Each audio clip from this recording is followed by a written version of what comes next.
Vamos começar com o texto do Salmo 60, verso 12.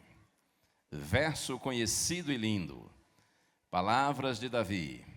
Salmo 60, verso 12. Está escrito assim: Em Deus faremos proezas, porque Ele mesmo pisará os nossos adversários.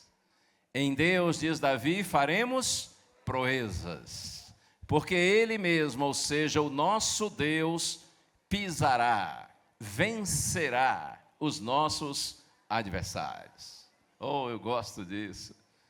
Em Deus nós faremos proezas, ou seja, coisas grandiosas, extraordinárias, incríveis, espetaculares, impensáveis, inimagináveis, consideradas até impossíveis. Em Deus, diz Davi, nós, os filhos de Deus, nós faremos proezas. Porque o Senhor mesmo, diz Davi, Ele pisará os nossos adversários. Existem adversários, mas diante do poder do nosso Deus, eles são todos vencidos, humilhados. Se Deus é por nós, quem será contra nós? Mas um detalhe, em Deus.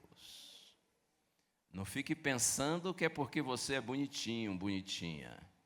Não fique pensando que é porque você é inteligente, porque você tem conhecimento bíblico, porque você já é uma pessoa de muita experiência de vida. Não fique pensando porque você tem muitas habilidades, muitas capacidades, que você vai fazer proezas e os inimigos serão vencidos. Davi diz em Deus, ou seja, estando com Deus, ligados ao Senhor, permanecendo nele, nós faremos proezas, coisas grandiosas, porque Ele, não somos nós, é o Senhor através de nós que vence os nossos inimigos. E o homem que escreveu essas palavras sabia muito bem o que estava dizendo, não é? Vocês conhecem a história de Davi? Ele era um jovenzinho pastor, quando um dia esteve no campo de batalha contra um inimigo filisteu de quase 3 metros de altura. Ele foi visitar os irmãos que estavam no campo de batalha. O exército de Israel lutava contra o exército filisteu. E a Bíblia diz que por 40 dias um dos inimigos filisteus se apresentava diante do exército de Israel e dizia assim: se tiver um homem aí para lutar comigo, venha. Se eu vencê-lo, vocês serão nossos servos. Mas se ele me vencer, nós, os filisteus, seremos servos de vocês. Durante 40 dias o gigante filisteu ia diante do exército de Israel e fazia esse desafio, e não apareceu um soldado sequer do rei Saul. E nem o rei, que era grandão e forte. Nenhum deles se apresentou para lutar contra o filisteu. Pelo contrário, todos, diz a Bíblia, tremiam nas bases quando ouviam o desafio. Até que Davi chega para visitar os irmãos que eram soldados do rei Saul, e ele ouve esse desafio e diz assim: mas quem é esse incircunciso filisteu para afrontar o exército do Deus vivo? Até então o nome de Deus não havia aparecido na história, mas aparece um jovenzinho ruivo, de boa aparência, pastor de ovelhas, inexperiente em combates em exército. E ele diz assim: quem é esse incrédulo, esse idólatra filisteu, para afrontar o exército do Deus vivo? Eu vou lutar com ele. Bom, e resumindo a história, não é? Foi apenas com uma funda, um estilingue, um cajado, pegou algumas pedras, e quando ele se aproximou do gigante, o gigante olhou e disse: mas não é possível. Mandaram um menino com um pau, com um cajado para lutar comigo. Vocês estão achando que eu sou um cachorro? Pois eu vou pegar esse garoto e vou triturá-lo, vou esmagá-lo, vou destruí-lo por completo. Aí Davi disse assim: pois venha. Você vem contra mim com lança, com escudo, com espada, mas eu vou contra você em nome do Senhor Deus de Israel, o Deus dos exércitos a quem você tem afrontado. E saiba de uma coisa: hoje mesmo o Senhor lhe entregará nas minhas mãos, e toda a terra saberá que há Deus em Israel. Uau! Era baixinho, mas era invocado. Aproveito e digo: não subestime os baixinhos. Ó, dando uma força aí para a minha turma, não é? Venha. E o gigante foi e levou uma pedrada certeira, não é? e caiu. E Davi pegou a própria espada do gigante filisteu e cortou sua cabeça. E naquele dia os israelitas venceram os filisteus, porque em Deus faremos proezas. Ele mesmo pisará os nossos adversários. Se estamos em Deus, nós não temos o que temer, irmãos. Mas a pergunta é, estamos em Deus? Temos realmente vivido dependentes dEle, conectados a Ele, na presença dEle todos os dias? Ou nós temos tentado viver nosso cristianismo pela nossa própria força, pela nossa inteligência, pela nossa competência, pelo nosso conhecimento? Se tem sido assim, o seu cristianismo é fraco, é tímido, é inoperante, é condescendente com o mundo e com o pecado e com o diabo. Porque se em Deus a nossa vitória é certa, irmãos, sem Deus a nossa derrota é inevitável. Ainda que a gente consiga fazer alguma coisa, ter algumas práticas religiosas, mas em essência nós não somos cristãos com poder, porque o poder para vencer as hostes das trevas vem do céu, vem de Deus. Em Deus faremos proezas. E outra coisa, além de você em Deus vencer suas batalhas pessoais, Deus usa você para abençoar outros. Interessante a história de Davi. E eu sei que quando a gente fala de Davi, vem logo na cabeça da gente o grande erro que ele cometeu, ao adulterar e providenciar a morte do esposo lá daquela mulher, né?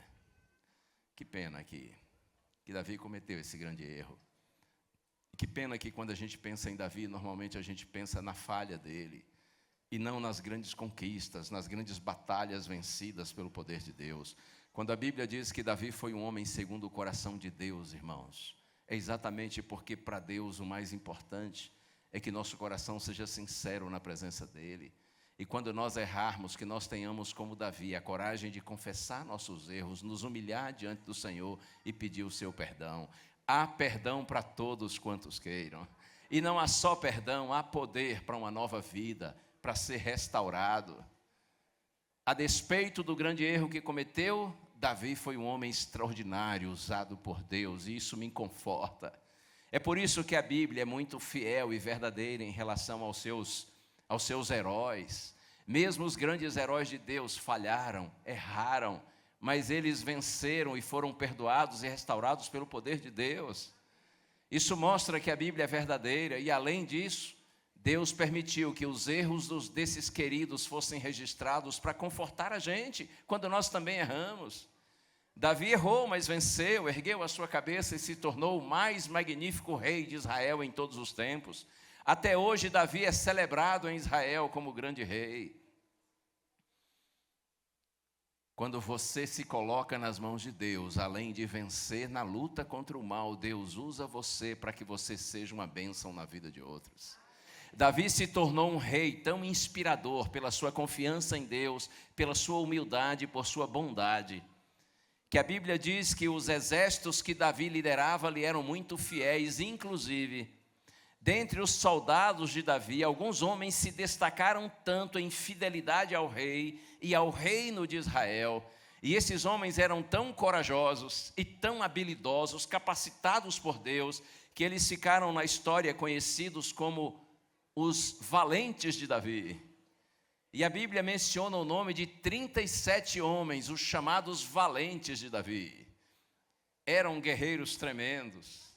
Eles não tinham medo de nada e de ninguém. Eles estavam dispostos a matar e morrer por Israel e por Davi, porque eles acreditavam que Davi havia sido colocado ali, ungido por Deus para liderar a nação. Sabe aquele tipo de gente que a gente diz assim, esse aí é pau para toda obra, é madeira para toda construção? Assim eram os valentes de Davi. Eles encaravam qualquer parada. Eles estavam dispostos a matar e morrer por Israel e por Davi. Interessante que no segundo livro de Samuel, capítulo 23, quando a referência é a um desses valentes de Davi chamado Eleazar, está escrito assim: este se levantou e feriu os filisteus até lhe cansar a mão e ficar grudada na espada. E naquele dia o Senhor operou um grande livramento, e o povo voltou somente para tomar o despojo. Olha que interessante. Está falando de Eleazar, um dos 37 valentes de Davi. Ele se levantou, feriu os filisteus até lhe cansar a mão e ficar grudada na espada. Naquele dia o Senhor operou grande livramento e o povo voltou somente para tomar o despojo. Que história! Eleazar lutou tanto por Davi e por Israel, que apesar de ser um homem forte, acostumado a lidar com a espada, que era um instrumento pesado, mas ele era fortão. Então, erguer a espada e lutar com ela durante horas fazia parte do seu trabalho, ele estava acostumado. Mas nesse dia, Eleazar lutou tanto, com tanto afinco e por tanto tempo, que a Bíblia diz que a mão dele se cansou, ou seja, ele não conseguia mais erguer a espada. E um detalhe curioso, a mão dele, a mão de Eleazar, de tanto segurar a espada, ficou grudada, colada no cabo da espada. Que coisa, hein? Quando eu lembro dessa história de Eleazar com a mão grudada no cabo da espada, eu me lembro, e eu já contei isso também por aí, alguns já devem ter ouvido, coisa simples. Quando eu fui estudar teologia lá em São Paulo, no NASP, jovenzinho com 17 anos, eu pagava o colégio com dinheiro, uma parte, e a outra parte com trabalho. E eu fui designado, quando assim que cheguei para começar o curso de teologia, para trabalhar na horta do colégio. E eu nunca havia trabalhado com horta, com enxada, não tinha nem noção de como fazer. Mas eu fui. E eu me lembro quando eu estava indo para a horta, no primeiro dia, eu vi um rapaz que estava indo para lá também. Eu disse, você trabalha lá na horta? Ele disse, sim. Eu disse, é bom lá? Ele disse, é. Eu disse, não foi muito animador, né? E eu disse, mas o chefe é bacana? Ele disse, é um japonês. Eu falei, japonês é problema. É que japonês é muito trabalhador, né? Exigente, dedicado. Eu pensei, não vai ser fácil. Eu falei, como é o nome dele? Ele disse, é o seu Fumiaki. Eu falei, misericórdia. Ainda mais, obrigado, amigo. Ainda mais com esse nome. Eu falei, vou ter um chefe japonês chamado Fumiaki. Tá bom. Aí eu cheguei, quando eu vi o japonês, eu já me aproximei. Ele disse, seu Fumiaki, eu vim trabalhar aqui. Ele disse, como o nome? Como o nome? Olhou uma lista que tinha assim, eu disse, Gilson Brito. E ele, Brito, marcou. Aí ele disse assim para mim, de onde vem? Eu disse, seu Fumiaki, eu venho de Vitória da Conquista, na Bahia. Ele disse, Bahia? Eu disse, sim, Bahia. Ele disse, Bahia não bom. Bahia não bom. Eu falei, eu já estava assim, meio cabreiro, né, com o chefe. E ele ainda fala um negócio desse. Você sabe, você sai da sua terra e alguém fala mal da sua terra, você já fica com raiva, não é? E eu disse, não, seu Fumiaki, Bahia é bom. Ele disse, não, Bahia não bom, Bahia não bom. Aí eu perguntei assim, seu Fumiaki, por que Bahia não bom? E ele disse assim, Bahia não gosta de trabalho. Bahia não gosta de trabalho. Os irmãos sabem que existe essa fama, né? Na verdade, essa difamação, né? Essa calúnia, essa injúria, porque Bahia gosta de trabalho. Pode não amar, mas gosta. A Bíblia não diz para a gente amar o trabalho. Amar a Deus e amar as pessoas. E, aliás, se você já leu isso na Bíblia, nem conte para mim. Me deixe na ignorância. Mas aí eu pensei, falei, rapaz, esse homem tem uma ideia tão ruim de baiano, né? E aí ele entrou num quartinho escuro, que geralmente só ele entrava, e ele voltou com a enxada e com o pá de botas pretas. E me mostrou um mato assim longe e disse, vai, limpa tudo. Eu falei, esse japonês está me provando, pois eu vou mostrar para ele que Bahia gosta. Gosta de trabalho. Aí fui lá, botei a bota e comecei a capinar, né, carpir. Eu não sabia fazer direito, mas eu fui fazendo o que eu podia. E fiz o meu melhor. Eu me lembro que de longe eu vi alguns colegas saindo para tomar água ali por volta das 3, 4 da tarde, mas eu sabia que o japonês estava de olho em mim, eu estava de olho nele, então eu pensei, eu vou ficar aqui, eu não vou largar isso aqui, vou mostrar para ele. E de fato eu fiquei o tempo todo com a enxada, trabalhando, até que umas 5h30 era o horário de sair, eu ouvi a sirene da libertação, porque você pode gostar, mas não precisa amar. Aí, é sério, quando eu ouvi a sirene, que eu me senti livre, e eu fui largar a enxada não me largou. Minha mão estava grudada, literalmente grudada no cabo da enxada. E eu abri a mão assim com muita dificuldade, e fui abrindo assim os dedos, tremendo, estava cheio de bolha, tudo doendo, ardendo. Aí de longe eu olhei para o japonês e falei assim, eu vou matar esse japonês. Mas me deu uma raiva. Bom, depois eu descobri que seu Fumiaki, era uma pessoa doce, querida, e nós fizemos boa amizade. E eu provei para ele que a Bahia gosta de trabalho. Quer dizer, ele nunca me falou isso, mas eu creio que ele pensou assim. Mas é sério, quando eu fui largar a enxada, minha mão estava grudada no cabo da enxada. De tanto que eu trabalhei aquela tarde, sem parar. Quando a Bíblia diz que ele, Azar, lutou e lutou tanto, ao ponto de não conseguir erguer a espada e a mão ficou grudada no cabo da espada, eu entendo. Lute pelo seu rei, que é o rei dos reis. Lute pelo reino de Deus, que é o reino eterno, de graça agora e de glória no futuro. Continue lutando, não desista, lute até a sua mão ficar grudada no cabo da espada do Espírito, que é a palavra de Deus. Lembra do texto de Paulo que está na carta aos Efésios, onde ele fala da armadura de Deus? Ele diz assim, a partir do verso 10, irmãos, quanto ao mais, fortaleçam-se no Senhor e na força do seu poder. Permaneçam firmes em Deus, para que vocês possam resistir às astutas ciladas do diabo, porque nossa luta, diz Paulo, não é contra carne nem sangue, mas contra forças espirituais do mal, contra as potestades, os dominadores desse mundo tenebroso. Nossa luta não é contra sangue e carne. Por isso, fortaleçam-se no Senhor, ele diz, e na força do seu poder. E então, como itens da armadura de Deus, Paulo menciona a fé, a verdade, o evangelho, a salvação. E ele diz assim, e tomem a espada do Espírito, que é a palavra de Deus. Oh, acredite, com a armadura de Deus, todos os itens, inclusive a espada do Espírito, em Deus nós faremos proezas, porque Ele mesmo vence os nossos adversários.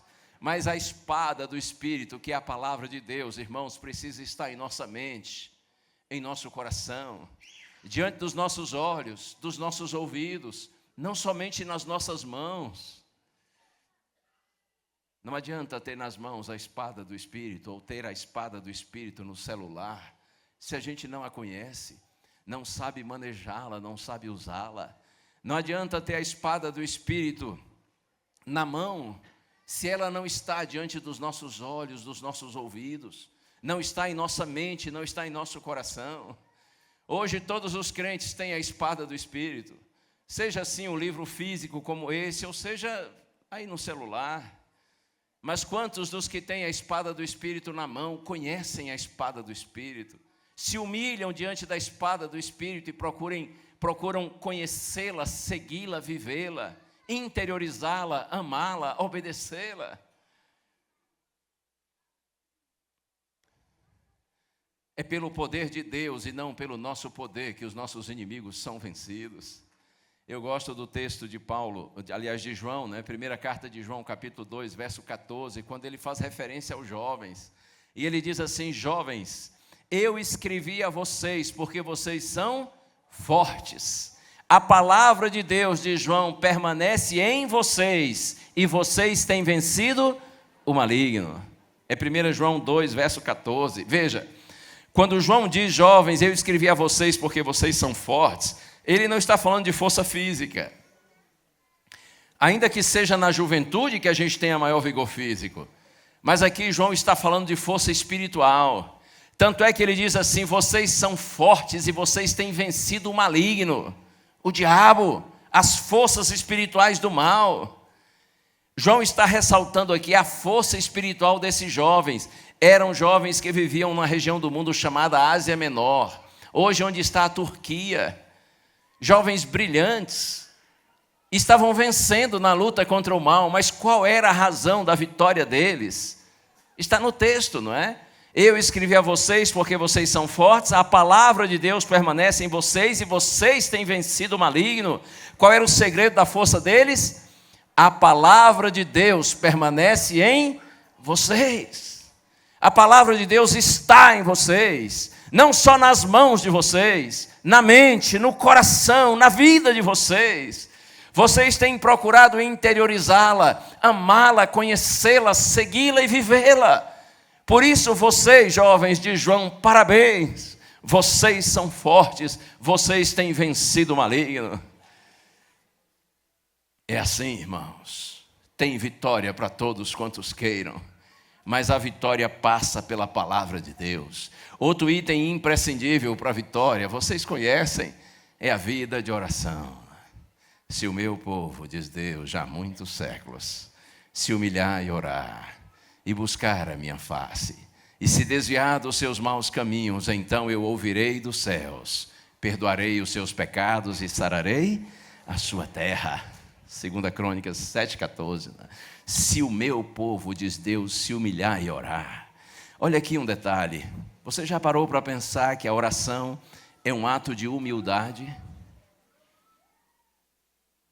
E é por isso que os mais simples são os que mais oram.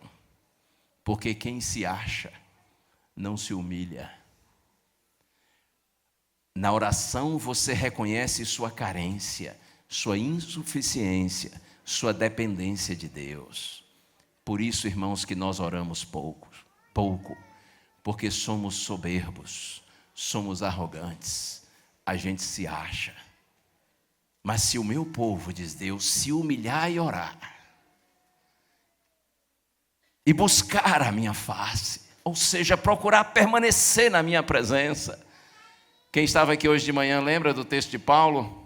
Hebreus 12, verso 2, Paulo diz que no verso 1 que a gente deve se desvencilhar de todo o pecado, devemos correr com perseverança a carreira que nos está proposta, e aí no verso 2 ele diz assim, olhando firmemente para Jesus, o autor e consumador da fé, o qual em troca da alegria que lhe estava proposta, suportou a cruz e está sentado à direita do trono de Deus. Quando você ora, você está olhando firmemente para Jesus. Quando você estuda a palavra de Deus, querendo conhecer, amar a Deus e obedecê-lo, você está olhando firmemente para Jesus. Quando você vem para um encontro como esse, que você sabe que é muito mais do que um encontro social, é sobretudo um encontro espiritual. Quando você vem e chegando aqui, você para ouvir a palavra de Deus, para falar com Ele, para ouvir a voz de Deus, então você está olhando firmemente para Jesus. Quando você vai à sua igreja, mesmo que seja uma igreja pequena, com cantores simples, pregadores simples, mas você vai para adorar, você está olhando firmemente para Jesus. Quando você faz o culto com sua família, pelo menos uma vez por dia, você está olhando firmemente para Jesus. Quando você faz em casa seu culto pessoal, a hora que for possível para você, mas você para um pouco na presença do Senhor para estudar sua palavra, para falar com Ele, para louvá-lo, então você está olhando firmemente para Jesus. E quem olha firmemente para Jesus, vence o pecado, vence o mundo, vence o diabo, vence sua própria natureza inferior que tenta levá-lo para o mal, porque a nossa vitória vem do Senhor. Mas em Deus é que nós faremos proezas, porque o poder vem dEle. Que Deus nos ajude, irmãos, que Ele tenha compaixão de nós. Eu cito somente mais um texto, também conhecido. Carta de Tiago, capítulo 4, verso 7. Tiago diz assim, sujeitai-vos, pois, a Deus, resisti ao diabo, e ele fugirá de vós. Eu gosto disso. Sujeitai-vos, pois, a Deus, resisti ao diabo, e ele fugirá de vós. Vida cristã, irmãos, não é viver fugindo do diabo. Vida cristã é viver correndo para Deus, para Cristo. Quando você está em Cristo, é o diabo que foge de você. Oh, louvado seja o Senhor. Porque Ele sabe que se você está em Deus, Ele é vencido. Porque não existe poder maior do que o poder do nosso Deus. Sujeite-se a Deus. quando isso for fácil ou difícil. Tem hora que é difícil. Concorda comigo ou não? Talvez alguém que esteja muito novo na fé, vivendo assim o primeiro amor do Evangelho, dirá: pastor, eu acho tão bom, é tão fácil. Eu me lembro quando a minha família se converteu, os meus pais dizendo assim lá em casa: mas na igreja adventista não está certo, só tem culto 3 vezes na semana, é tão bom, devia ser todo dia. E logo nos primeiros meses, assim, primeiro ano de nossa conversão, a gente chegava na igreja sempre cedo. Chegamos algumas vezes com a igreja fechada ainda. E a gente não via a hora da igreja abrir, do povo chegar e o culto começar. E quando terminava o culto, meus pais sempre diziam a mesma coisa: é muito ligeiro o culto aqui. Eles queriam um culto maior, todos os dias. Mas o tempo passou. Hoje eles praticamente não vão à igreja porque estão com idade bem avançada. E meu pai está assim bem fragilizado em sua saúde. Mas mesmo antes, quando eles tinham ainda saúde, não eram todos os cultos mais que eles iam. E aliás, isso certamente acontece com você e comigo também. E a gente não vai, não é porque a gente não pode, é porque muitas vezes a gente não quer. Mesmo sem querer, ore. Mesmo sem querer, estude a Bíblia. Mesmo sem querer, vá à igreja. E você dirá: pastor, mas se eu orar sem querer, se eu ler a Bíblia sem querer, se eu for à igreja sem querer, eu não vou estar sendo sincero? Permita-me a franqueza, o inferno vai estar cheio de sinceros. Irmãos, não é sinceridade que salva. A sinceridade tem seu valor, mas não adianta a sinceridade longe de Deus. Você compreende? Seja sincero quando não quer orar e diga assim: Senhor, eu estou aqui orando sem querer, porque eu estou frio, vazio, eu me sinto distante do Senhor. Na minha cabeça essa oração não está passando do teto, até porque, Senhor, eu estou aqui por obrigação e não por prazer. E você dirá: pastor, mas essa oração não vai ofender a Deus? Não. Sabe o que ofende a Deus? É a nossa hipocrisia quando a gente ora. Quando a gente fala coisas que nem está pensando, nem está sentindo, só fala por orar, como se estivesse só batendo ponto lá, passando o cartão de ponto. Quando for duro orar, ore duramente, mas não deixe de orar. Não foram poucas as vezes, eu estou sujeito a isso muitas vezes ainda, não foram poucas as vezes que eu orei assim, dizendo: Senhor, estou orando aqui porque Tu sabes. Eu preciso orar porque eu sei que eu estou mal e se eu continuar longe do Senhor eu vou piorar, mas misericórdia de mim, Senhor. Eu não posso continuar assim.